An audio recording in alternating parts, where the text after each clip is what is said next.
Hello friends, good afternoon. Welcome back to my channel Jaya Nadigotla. ఇక్కడ చూసారు కదా, నేను 2 పెద్ద చందువ చేపలు తీసుకున్నాను. సో ఈరోజు స్పెషల్ ఫిష్ ఫ్రై అన్నమాట. సో రెండిట్లో ఒకటి ఫ్రై చేస్తాను, ఒకటి మమ్మీకి పులుసు చేయమని చెప్పాను. సో పులుసుకి చిన్న చిన్న ముక్కలు కట్ చేయమన్నాను. అంటే ఒక చేపని మధ్యకి కట్ చేసి హాఫ్ చేస్తారు కదా అలా. అండ్ ఒకటైతే నిలువుగా ఉంచేమన్నాను. ఫ్రైకి అలానే చాలా బాగుంటుంది. అండ్ చేపలో నాకైతే మెయిన్గా హెడ్ చూసారు కదా, తలకాయ అంటే చాలా ఇష్టం. ఆ తలకాయ నేను ఎక్కువ తింటాను అనమాట. సో మిగిలింది ఓకే, బట్ తలకాయని బాగా ఇష్టంగా తింటాను. సో మీకు ఎవరికైనా అలా ఇష్టం ఉంటే కనుక కమెంట్ చేయండి. అండ్ ఇదిగో ఈ రకంగా పులుసు కోసం అయితే ఒక చేపని 2 పీస్ చేసి చేస్తారనమాట. ఫ్రై కోసం అయితే నిలువుగానే వదిలేయాలి. సో దీనికి గాను ఎటువంటి మసాలా నేను ప్రిపేర్ చేయట్లేదు. ఎందుకంటే నేను లాస్ట్ టైం బీచ్ రోడ్ ఆపోజిట్లో ఉన్న ఎగ్జిబిషన్ కమ్ సేల్లో ఇదిగో ఓమ్ రెడీ మసాలా పొడి కొన్నాను కదా. ఇది ఇన్స్టెంట్ మసాలా అనమాట. దీనికి ఇంక ఎటువంటి ఉప్పు, కారం, మసాలా ఏమీ కలపవసరం లేదు. దీన్ని మనకి ఎంత కావాలో, ఎన్ని చేపలకి ఎంత క్వాంటిటీ కావాలి అన్నది మనం తీసుకొని ఒక బౌల్లో దానికి సరిపడా వాటర్ యాడ్ చేయటమే. అలా వాటర్ యాడ్ చేసి బాగా మిక్స్ చేయాలి.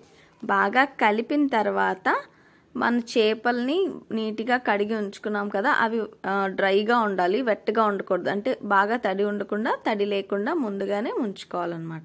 సో ఇది బాగా కలిపిన తర్వాత మంచి రంగు ఆకారంగా చాలా నీట్గా వస్తుంది. ఎందుకంటే ఇంకా ఎలాంటిది మనం ఇంగ్రీడియంట్స్ ఇందులో వేయవసరం లేదు. డైరెక్ట్గా ఆ ఫిష్ ఫ్రై కోసం ఉంచుకున్న ముక్కల్ని తీసుకొచ్చి దానికి బాగా పట్టించి మంచిగా ఆయిల్లో ఫ్రై చేసుకోవడమే.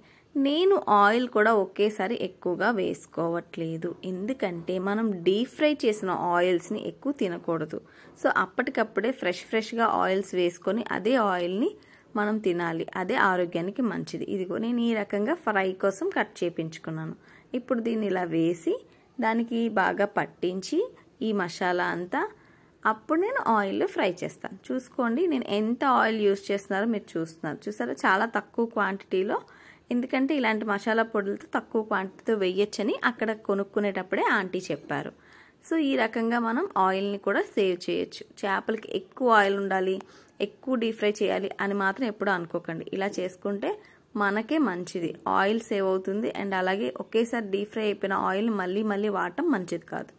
సో ఇలా 2-3 టైమ్స్ ఫ్లిప్ చేస్తూ ఉండాలి, అటు ఇటు తిప్పి దాన్ని బాగా ఫ్రై అయ్యేలా చేయాలి. చూసారా ఎంత బాగా వచ్చిందో. మనం ఇంకా శనగపిండి, బియ్యం పిండి, ఆ పిండి, ఈ పిండి అని ఏమీ టెన్షన్ పడవసరం లేదు. ఈ ఒక్క ఇన్స్టెంట్ మసాలా పొడి ఉంటే సరిపోతుంది. ఇంకా ఎగ్జిబిషన్ రన్ అవుతుంది. మీరు ఎవరైనా కావాలి అనుకుంటే కనుక అక్కడ తెచ్చుకోండి. ఒకటి 50 రూపీస్, నాన్ వెజ్ అయినా వెజ్ అయినా 50 రూపీస్ ఒకటి అనమాట. సో ఇంత బాగా వచ్చింది చూసారా, డీప్ ఫ్రై చేశాను.